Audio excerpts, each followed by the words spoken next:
The age-old question that has divided all the 3D designers. Which is the best 3D software? Okay, not quite has divided all the 3D designers, but which is their preferred 3D software is definitely something every designer has a firm stance on. I myself have worked in so many different 3D softwares over years, so let's discuss it.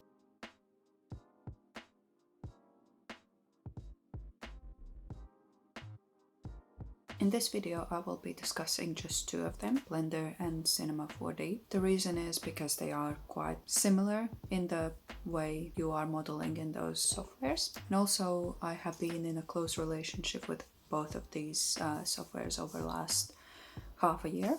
As you know, I have been sharing a lot of Blender learning progression on this channel over past year pretty much. But I also have had a close relationship with Cinema 4D over past half a year, and the reason is because my most recent job has used Cinema as their main 3D software, and it actually wasn't really a new introduction and more a reintroduction to me, because actually Cinema 4D was the first ever 3D software that I picked up when I was doing my qualification visualizations for my degree in college, which was now over 10 years ago, and it was way before YouTube tutorials were a thing. I have emotional attachment to both of these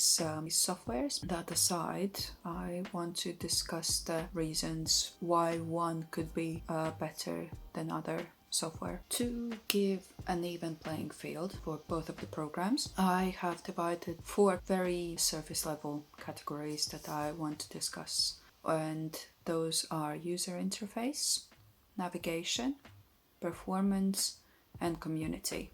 Let's get into the first category, which is user interface. I will now pop on the screen both interfaces in its raw form, and as you can see they are not that much different. Both the main workspace ribbon is pretty much the same. The object outliner is in exactly the same place. The difference where it's a little bit maybe tricky at the beginning to switch over would be the object properties. As for Cinema, it shows up straight underneath the object outliner, when in Blender you need to open it like by clicking this tiny arrow or hitting a hotkey N to open it. So yeah, like interface is pretty similar. If you sort of have worked in one of the programs, it will be easy for you to find things around in the other program as well. But if you are used to one program's navigation, it is definitely going to be quite difficult to switch over. So let's have a talk about the navigation part of the program. Just to reiterate, when I talk about navigation, I mean panning, rotating, zooming your model in. Like that's what you do a lot when you work in a 3D software. If you are like me, you don't tend to use the functions on the screen, you tend to use shortcuts. This is where my gripe with Cinema comes in. Absolutely cannot stand the way Cinema is navigated around. Because with Cinema, to pan around you have to press 1 and the scroll wheel, or to rotate you have to press 3. Absolutely cannot stand it. Like with Blender it's so much easier. Like to rotate you have like your just scroll wheel that you press down and just rotate. Hold shift and you can pan. Easy, simple, no faffing around. I felt like the navigation of Cinema really slowed me down. Navigation aside, let's talk about like both program performance. So the performance part of both programs is something I can't deny. Cinema 4D is much better at handling high poly models, just something I can't deny. It tends to be able to process like high level of polygon count much better than Blender. But if you have learned how to model your objects in an optimized way, in Blender you won't you won't really have this problem of like lagging because there's a high poly count. And I think like it is actually encouraging in some way to be more lazy with your mesh topology in Cinema 4D. That is just my opinion on that. Leave a comment if you think differently. And obviously a lot is down to the computer power, and that's just what it is. But I think you have to be mindful about what's your polygon count in Blender more than in Cinema. There's a question about how to learn to optimize your models, because it is a skill within itself.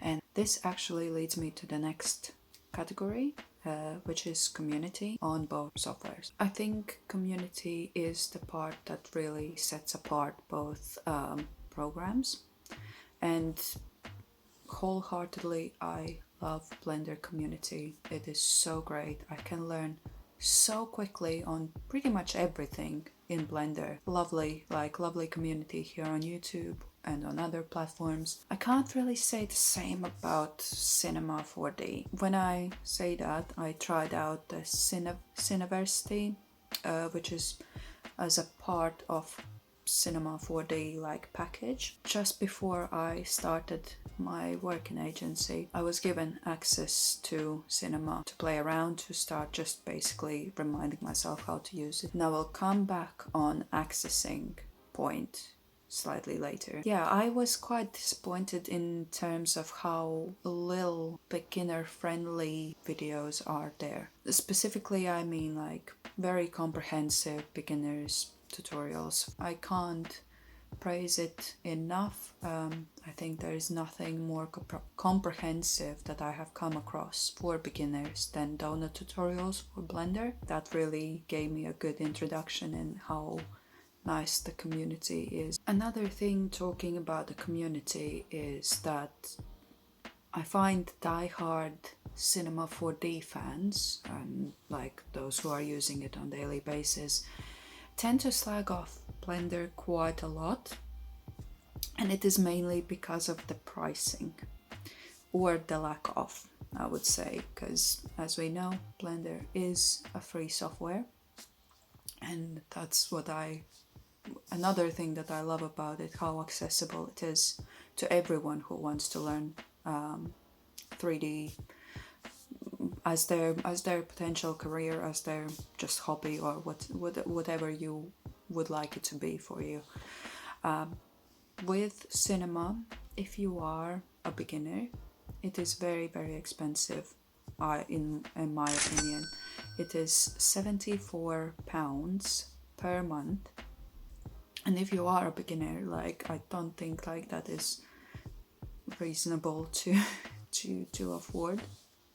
Obviously, if you are a company, the commercial license overhead should be you can easily cover. So it's not that big of a deal for the companies. And if you are a student, please use your student educational license availability.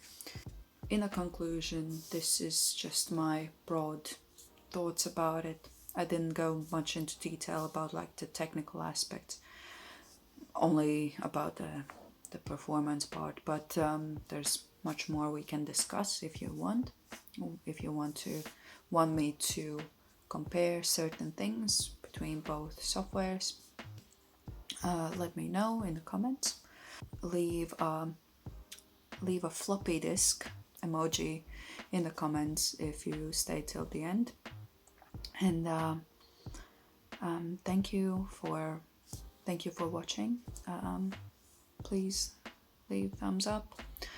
Subscribe to my channel if you want to see more discussions about softwares and like just creating meaningful career in a 3D. Yeah, and I will see you in the next one.